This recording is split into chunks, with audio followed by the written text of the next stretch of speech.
Bonjour à tous, on se retrouve pour une nouvelle vidéo. Là, on est fin du mois, début du mois de septembre. Donc du coup, ce qui veut dire que c'est le moment pour moi de réinvestir. Donc là, j'ai fait mon virement de 50 euros sur Trade Republic. On peut aller voir ça directement ici. On voit que j'ai fait mon virement. Le but, c'est donc d'aller investir ces 50 euros comme je l'ai fait le mois dernier. Et pour vous montrer que du coup, 50 euros, on peut le faire tous les mois assez simplement. Et puis, on pourra voir avec le temps comment va s'apprécier notre portefeuille. Le principe ici, c'est d'investir vraiment simplement et sans trop se prendre la tête.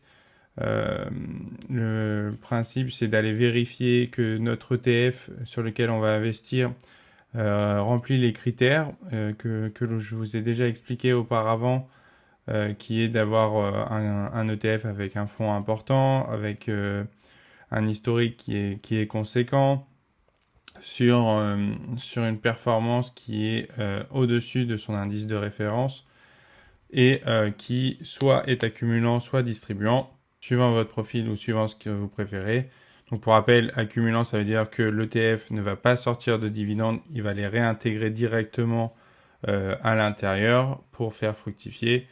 Distribuant, il va vous les distribuer et ça sera à vous de faire soit un réinvestissement, soit de vous payer directement avec ces dividendes, ce qui est une chose qui est possible à faire également. Tout dépendra de votre profil. On va déterminer dans deux prochaines vidéos comment on doit investir suivant le profil que l'on a. Donc n'hésitez pas à vous abonner et à liker cette vidéo si ça vous a plu. Et je vais vous montrer tout de suite ce que je vais faire avec ces 50 euros pour investir. Donc sur le mois dernier, on peut voir que du coup, nous, on a investi là le 7 août et que du coup, on a eu une augmentation de notre cours. On est à plus 3,88% sur ces 50 euros qu'on a investis, donc sur notre portefeuille qui est sur Trade Republic. Et c'est positif, hein, c'est une bonne chose. On voit que malgré la peur que les gens ont eue suite au petit crash, à la petite chute que l'on avait eu au début du mois d'août, et ben nous en fait on en a profité, on sait qu'on est là pour du long terme et que du coup c'est pas des chutes que l'on peut avoir un peu par-ci par-là qui va impacter notre portefeuille. Donc en fait ce qu'il faut faire à ce moment-là, bah, c'est plutôt d'en profiter comme on l'a fait.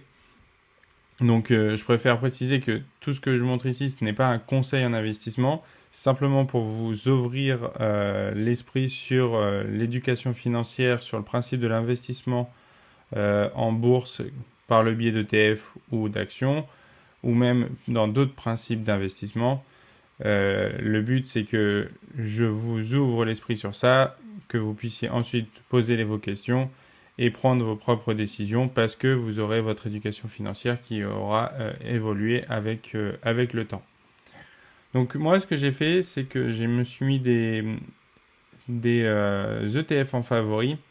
Et là, ce que je vais faire, c'est que je vais aller acheter l'ETF sur Japan Topics Euro Edge accumulant. Ok, donc moi je vais partir là-dessus.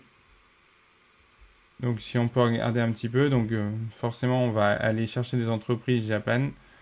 Donc je vous ai mis la fiche ici. Donc du coup pour aller voir un petit peu sa répartition, on a du Toyota, du Sony principalement. Après on a du Mitsubishi Financial Group, donc pour un peu de finance. L'Hitachi dans l'industrie. Après Cayenne, Sumitomo Mitsu Financial, donc pareil, un peu de finance. Après, on a un peu d'industrie et technologie matériaux. Voilà, ça c'est un petit peu donc les grandes lignes de ce que l'on a dans le TF. Après, donc on a un petit peu la répartition, donc beaucoup en industrie. Tout est donc au Japon, donc ça c'est pour un peu se diversifier parce que moi l'autre ETF c'est aux États-Unis.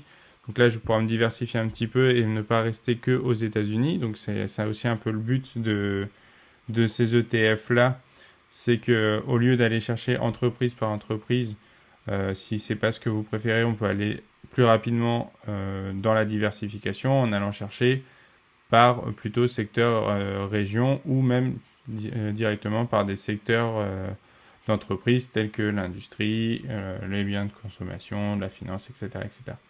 Donc là, on voit que majoritairement, on est sur de l'industrie, des biens de consommation cycliques, après finance et technologie, un peu de santé, etc. Donc c'est pas trop mal, ça diversifie un petit peu. Et moi, ce qui me va, c'est que on n'est pas aux États-Unis, on change un peu, on va aller au Japon, qui malgré que ils ont eu beaucoup de soucis dans les 20 dernières années, on va dire, pour se développer, ils vont commencer à revenir un petit peu au devant de la scène. On voit que les cours ont augmenté dernièrement. Si je regarde sur la dernière année, on voit que c'est quand même plutôt très haussier. Et sur les 5 dernières années, également très haussier. Donc, on voit que ça reprend quand même. Moi, je vais investir sur cet ETF. Donc, ce que je vais faire pour acheter, c'est que je vais aller donc directement au marché, dire environ que je veux 0,11 actions, ça passe, 12 ça passe, donc on va essayer ça. Valider, acheter, ordre placé, voilà. Donc tac, fini. Et donc ma position a été mise, donc voilà, ça c'est bon. Moi sur mon téléphone, j'ai reçu une petite notif qui dit que j'ai bien acheté. Et donc, quand on va dans épargne, on peut voir que maintenant on est à 96 € d'investissement. Et donc, sur le mois, on voit que ça va continuer à augmenter. On a nos 2 investissements ici. Donc, si vous avez des questions sur ce portefeuille, si vous voulez en savoir plus, donc n'hésitez pas à poser vos questions en commentaire. Il y a mon lien d'affiliation de Trade Republic directement dans la description. Donc n'hésitez pas, vous aurez un avantage. Et on se retrouve pour une prochaine vidéo.